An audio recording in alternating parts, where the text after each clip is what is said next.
എൻ്റെ ഓർമ്മ ശരിയാണെങ്കിൽ ഞാൻ എൻ്റെ ലൈഫിൽ ആദ്യമായിട്ടാണ് ഒരു പാഴ്സൽ വന്നിട്ട് ഒരാഴ്ച കഴിഞ്ഞ് പൊളിച്ച് നോക്കുന്നത് കേട്ടോ. നമ്മുടെ നാട്ടിലെ അവസ്ഥ അങ്ങനെയൊക്കെയാണല്ലോ, വീഡിയോ എടുക്കാനൊരു മൂഡൊന്നും ഉണ്ടായിരുന്നില്ല കേട്ടോ. തെമൂന്ന് കുറച്ച് സാധനങ്ങൾ വാങ്ങിയിട്ടുണ്ടായിരുന്നു. അപ്പോൾ ഫസ്റ്റ് വാങ്ങിച്ചത് ഒരു വാക്സ് ആയിരുന്നു, പിന്നെ ഒരു അരിപ്പ വാങ്ങിച്ചു, പിന്നെ റിംഗ് ലൈറ്റ് ആയിട്ട് വാങ്ങിച്ചു. പക്ഷേ എനിക്ക് ഒട്ടും ഇഷ്ടപ്പെട്ടില്ല, അത് റിട്ടേൺ ചെയ്യണം, വളരെ ചെറുതാട്ടോ.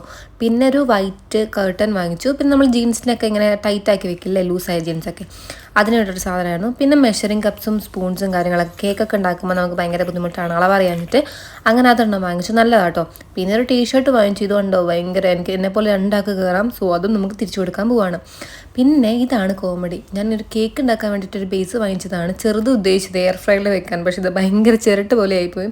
ഈ ഒരു ഐറ്റമാണ് ഞാൻ കാത്തിരുന്നത്, കാരണം എനിക്ക് സ്റ്റിച്ചിങ് എന്ന് പറഞ്ഞാൽ എനിക്ക് ഭയങ്കര ഇഷ്ടമുള്ള പരിപാടിയാണ്. പക്ഷേ എനിക്ക് ഇവിടെ തണുക്കാത്തതുകൊണ്ടും ഇവിടെ ഭയങ്കര എക്സ്പെൻസീവ് ആണ് ഓൾട്ടറിങ് ഒക്കെ. അങ്ങനെ ഞാനൊരു കുഞ്ഞു മിനി വാങ്ങിച്ചിട്ടുണ്ട്. ഇതിൻ്റെ ഡീറ്റെയിൽ വീഡിയോ ഒക്കെ ഞാൻ പിന്നെ ഇടാം കേട്ടോ. പിന്നെ ഒരു വിസ്ക് വാങ്ങിച്ചു, അതുപോലെ റേസർ ഉണ്ടായിരുന്നു വാങ്ങിച്ചു. പിന്നെ ലാസ്റ്റ് സാധനം എന്ന് പറഞ്ഞാൽ നമ്മുടെ ചാർജറൊക്കെ പ്രൊട്ടക്ട് ചെയ്യുന്ന സാധനം ഉണ്ടല്ലോ, ഭയങ്കര ക്യൂട്ട്